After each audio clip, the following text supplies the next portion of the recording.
There's almost always this moment when you're building something. Right. Doesn't matter if it's some huge tech thing or like a really cool local shop. Mm-hmm. You hit a point where you think, okay, we need fuel. We need resources to actually grow this thing. Yeah.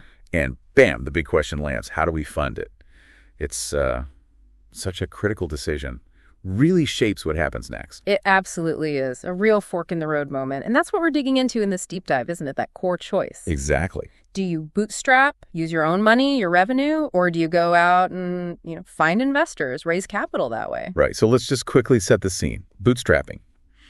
Essentially, you're funding growth with what you have or what the business earns. Reinvesting profits, maybe dipping into personal savings initially. Yeah. And the key thing, the defining part, is you keep total control. 100%.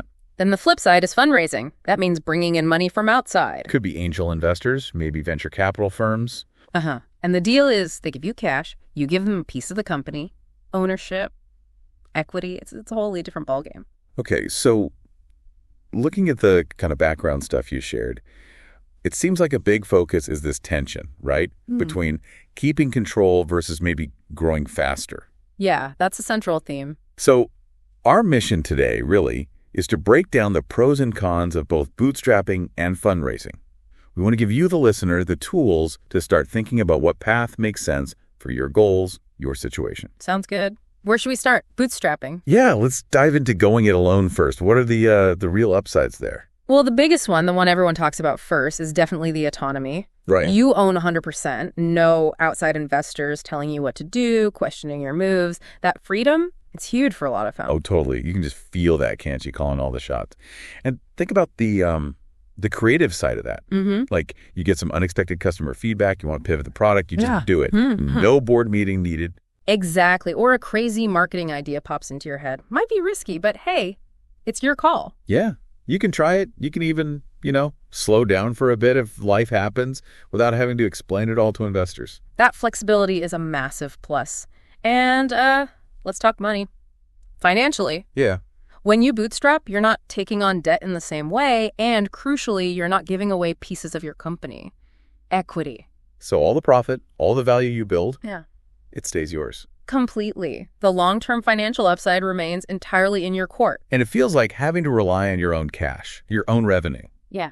It forces a certain kind of discipline, doesn't it? Oh, absolutely. You're not burning through investor cash on a, theoretical runway. Right. You have to focus on making money, on being profitable, or at least getting there fast. Your validation comes from actual customers paying you. Not just from convincing an investor your idea is good. Precisely. It forces efficiency. It forces you to build something people actually want now. But, it's not all sunshine and roses. There are definitely downsides. Okay, yeah. What are the big challenges with bootstrapping? Well, the most obvious one probably is growth speed. It can just be slower. Right, because you're limited by what you earn. Exactly. You might see competitors who did take funding just zooming past you, hiring faster, spending more on marketing, developing features quicker. It's going to be tough to watch, especially if the market's moving fast. Critical point, yeah. And then there's the personal financial risk. Yeah. If it's your savings on the line. It's very personal. Your own financial health is tied directly to the business's ups and downs. That can be incredibly stressful. Definitely.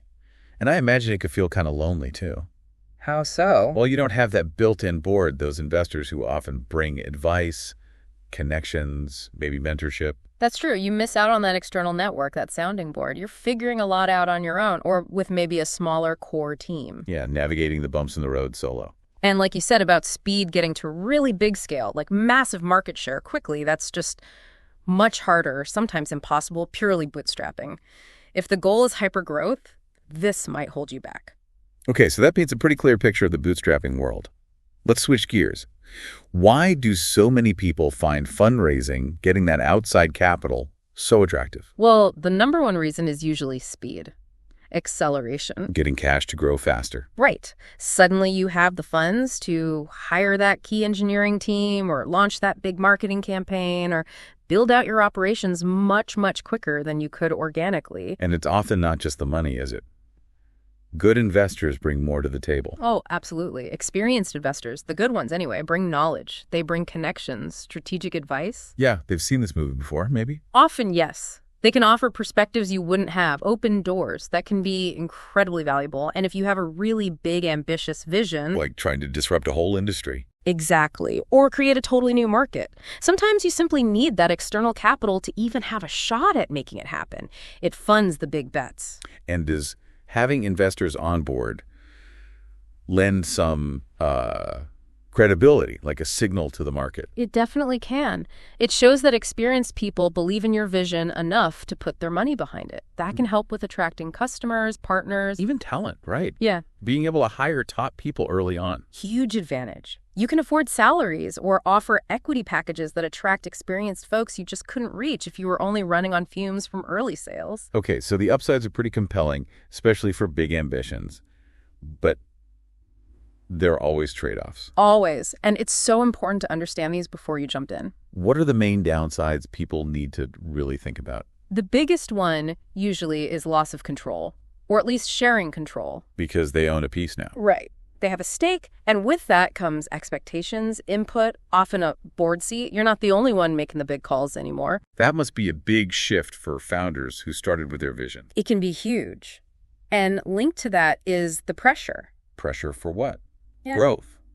Returns. Both. Especially with venture capital, they're generally looking for massive returns, like 10x or more, in a relatively set time frame, maybe 5-10 years. So it's not just grow steadily, it's grow fast and get big. Exactly. It creates a different kind of intensity compared to bootstrapping, where the pressure might be more self-imposed or market-driven. Okay, and then there's dilution. Can you unpack that a bit? Sure. So think of your company like a pie. When you start, maybe you own the whole pie. Okay. When you raise money, you're essentially making the pie bigger, but you're also cutting new slices to give to your investors. So my original slice becomes a smaller percentage than now larger pie. Precisely. Each time you raise another round of funding, you dilute your ownership percentage further. You might own less and less over time. Even if the company overall is worth way more. Exactly. Founders can sometimes end up owning a surprisingly small percentage by the time a company exits, even if it's successful. It's just the math of multiple funding rounds. That's a crucial point. And what about the process itself? Finding investors. Oh, yeah, don't underestimate that. Fundraising is practically a full-time job in itself. Really? Yeah, it takes a ton of time and energy. You're prepping decks, pitching constantly, networking, dealing with rejection. While still trying to run the actual business. Exactly. It can be a major distraction from focusing on your product, your customers, your team. It's a significant cost in terms of founder time and focus. Okay, wow. So we've got the bootstrapping path, the fundraising path, lots to weigh up. Definitely. Now, the million-dollar question. How does someone figure out what's right for them? Because it sounds like there's no single best way. There absolutely isn't. It's so dependent on the specifics, your business, your market, your goals, and importantly, your personality. Right. So what are some key questions someone should be asking themselves? Okay, first off, how do you really feel about control versus partnership? Are you someone who needs to call every shot?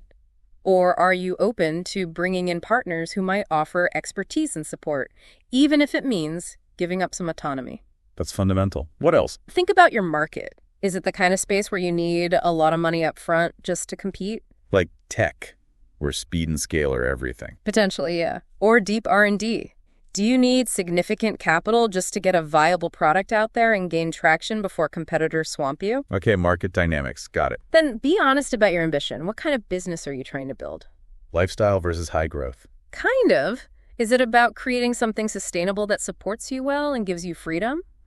Or is it about shooting for the moon, massive scale, maybe disrupting an industry, potentially huge financial outcomes, but with way more risk and pressure? And tied to that pressure, how comfortable are you really with investor expectations? Yeah. Are you okay with the reporting, the board meetings, the need to potentially justify your decisions, the constant focus on hitting growth targets set by others? Being accountable to people besides yourself and your customers. Exactly. That level of scrutiny isn't for everyone. These are great self-reflection questions. Yeah. Can we maybe sketch out a quick framework? Like, when might bootstrapping be a really strong fit? Sure. Bootstrapping could be ideal if, say, you're starting something smaller, maybe a service business, or if your top priority is that independence, keeping 100% ownership. And you're okay with growing more gradually, reinvesting as you go. Right. if that measured pace feels comfortable and sustainable for you and the business model allows it. Okay, and fundraising, when does that seem like the more logical path? Fundraising makes more sense if you're in, like we said, a super competitive market tech, maybe certain product categories where you need serious cash for development, marketing, scaling fast. Where speed is critical to win. Yeah. And if your goal is that rapid, significant growth, aiming for a big impact, and you're prepared for the higher stakes, the pressure, the dilution, then funding is probably necessary. But you mentioned earlier it's not always strictly one or the other, right? No, not at all. That's really important. Hybrid approaches are very common. Like what? Starting bootstrapped and then raising money later. Exactly. That's a classic path. Prove the concept, get some traction on your own dime, then seek investment to scale up. You often get better terms that way, too. Interesting. Or maybe raising just a little bit. Yeah, maybe raise a smaller seed round to kick things off, but then consciously stay lean, focus on profitability, and maintain more control than if you went for huge VC rounds right away. And of course, some businesses just stay bootstrapped forever, even if they get quite large and profitable. Absolutely. Building a great, valuable business doesn't automatically mean you have to take outside investment. It's a choice. So the real takeaway here is you're not locked into path A or path B from day one. Not at all. You can and probably should design a funding strategy that fits you, your specific business, your goals, your comfort level. Be flexible. Right. Because the funding itself, it's just a tool, isn't it? Precisely. It's a means to an end. The real goal is building something valuable, solving a problem for customers, serving them well. How you finance that journey. Yeah. Ultimately, that decision is yours. It needs to align with your vision for how you want to achieve that goal. Yeah. Which kind of leads to a final thought, maybe something for listeners to chew on. Okay. Beyond just the mechanics, the term sheets, the dollars and cents, what are your fundamental beliefs about growth itself, about control, about what this whole entrepreneurial thing is really about for you? Like what really drives you underneath it all? Exactly, because those deeper beliefs, they're probably going to be the best compass you have when you're navigating these big strategic decisions down the road.